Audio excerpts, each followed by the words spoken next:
I'm just kind of going through my morning checklist of things to do. The husband just left, and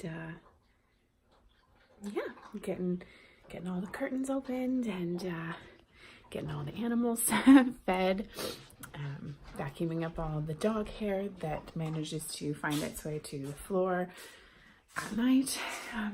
Gonna make some coffee. Then I have to take my oldest daughter to school, and the little should be here soon. It's just about 7, so they should be here anytime. Yeah, and we're just gonna get a start on our day. So I don't know really what the day has planned other than some school, and maybe later this evening I'll get caught up on my advent knitting. We'll see. I do have to get cast onto Joel's cowl if I'm gonna try to get it done. So we'll see how it goes. But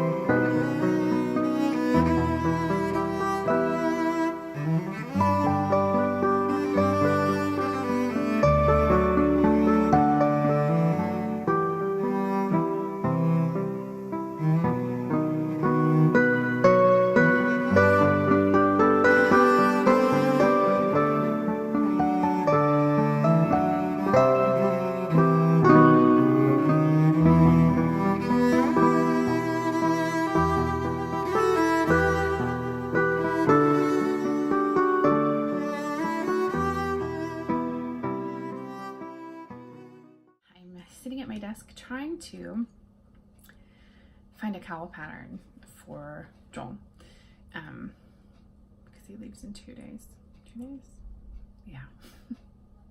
Right, so I got his yarn all dyed. So it's this really pretty kind of like cobalty navy blue. And so now I just need to find a cowl. I'm having a hard time. So I think what I'm gonna have to do is just kind of find one that looks like it fits the model the way he wants. And then just kind of adjust it to make it work. But I'm looking at this one. It's called the Technicolor Cowl by Lynn, and it looks like it fits the model the way he wants it to. And it's a free pattern, so I might just look at the numbers and then see if I can just turn it into a rib, because that's what he wants. He just wants the whole thing to be ribbed so that it's stretchy enough to pull up over his face if he wants to. So we'll see. Yeah, we'll see what I can do. I have coffee this morning in my Dear Santa, I Can Explain cup. I love this coffee cup. I always think it's really funny. So yeah. Wish me luck. I'll let you know what I come up with.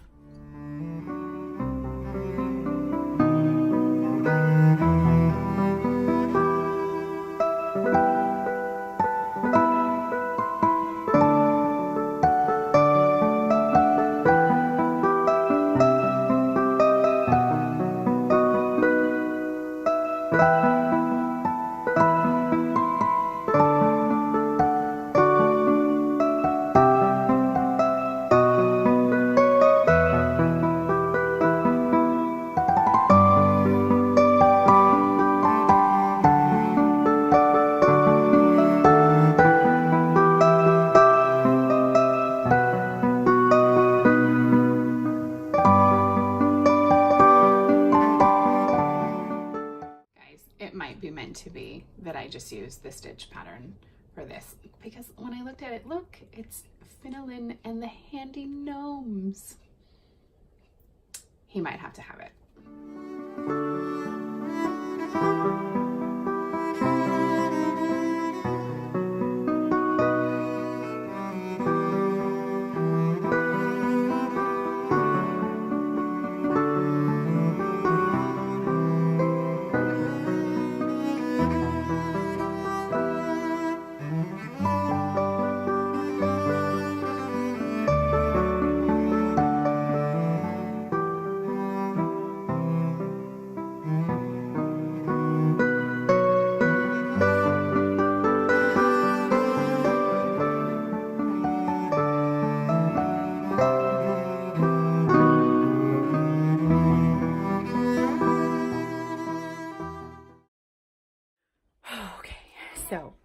got back from the mall.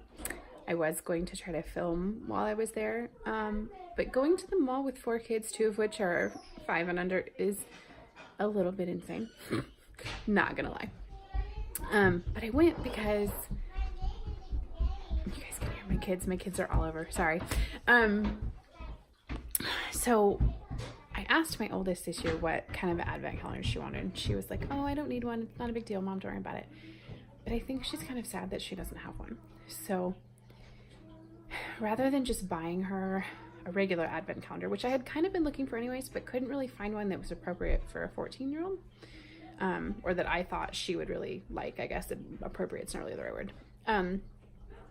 So I went and bought some things to put an advent calendar together for her, and she's going to be really surprised because when I told her I would just make her one, she was like, "No, don't worry about it. It's not a big deal." But I feel bad that she doesn't have one, and I think she's kind of sad that she doesn't have one, so we're going to put it together.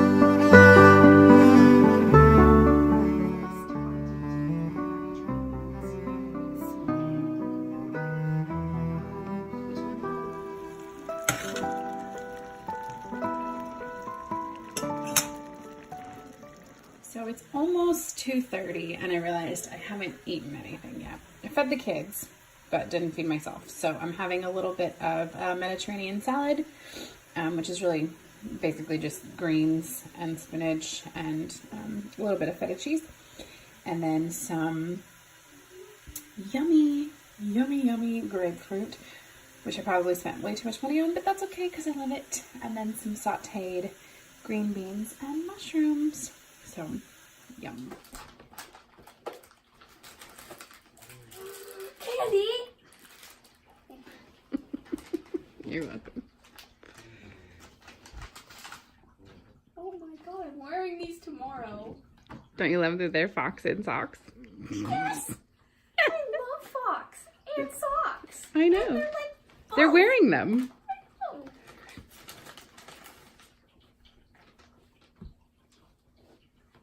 That's awesome. What is it? It's mousse, but it's like unicorn. Does it smell good? I don't know. It's like hand sanitizer, so it's foaming, moussey hand sanitizer. I don't know what it smells like. That's awesome.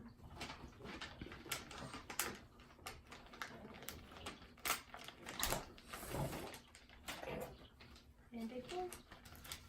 Oh, it's a popsicle. Get it. My phone felt so naked today. Yeah. Hey, baby. What? Smile. Wave. How long are you gonna film the blizzard? Are you waiting for it to melt? We snuck out and went and got blizzards on our mom and dad date, and we're having way too much fun in the car. So I'm having a turtle pecan cluster blizzard, and Joel's having an Oreo. I just got back from getting a blizzard with Joel, and he has left for soccer practice. It's a late night for him. They have practice until like 9:30, 9:45.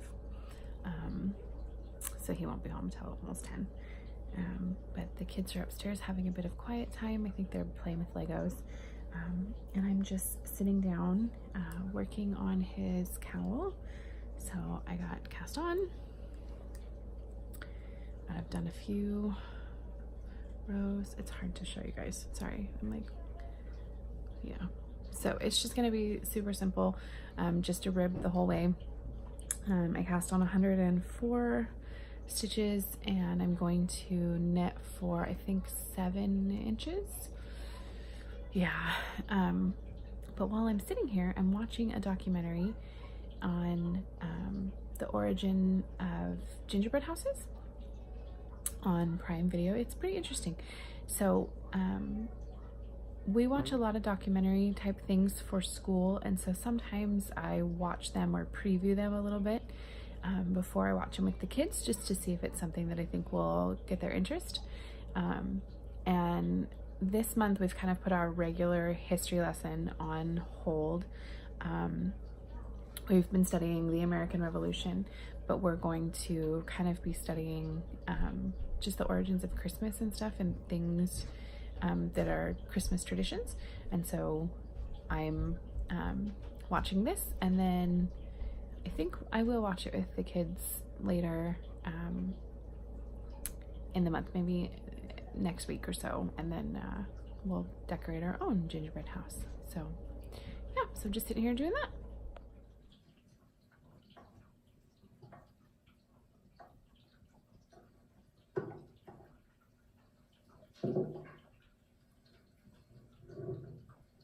Then a little wheat flour is added.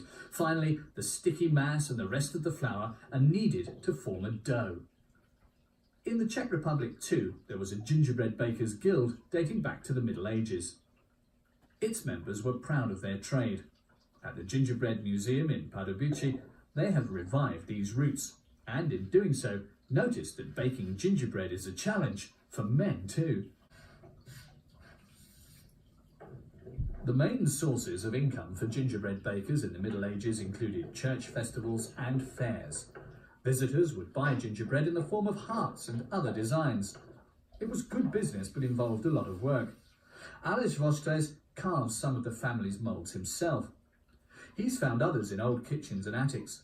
Encrusted with the flour of years gone by, they just need to be carefully cleaned. Lime wood is particularly suitable for moulds. Not only is the wood soft enough to be carved, it doesn't stain the gingerbread or affect the flavour. Pressing each piece of dough into the mould and making sure it does not break up when it's removed is no easy task.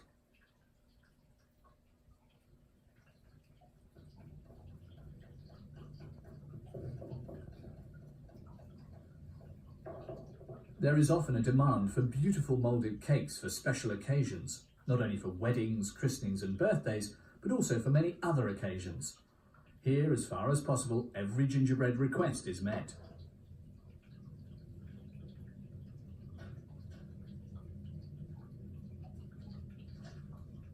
Fresh out of the mould, the gingerbread still has to be finished. Small bits need to be removed and the corners and edges trimmed.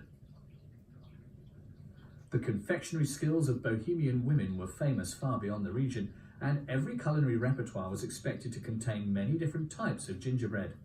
Some of the recipes were passed on within the family. Since they were never included in any official cookery book, they remain a unique family treasure.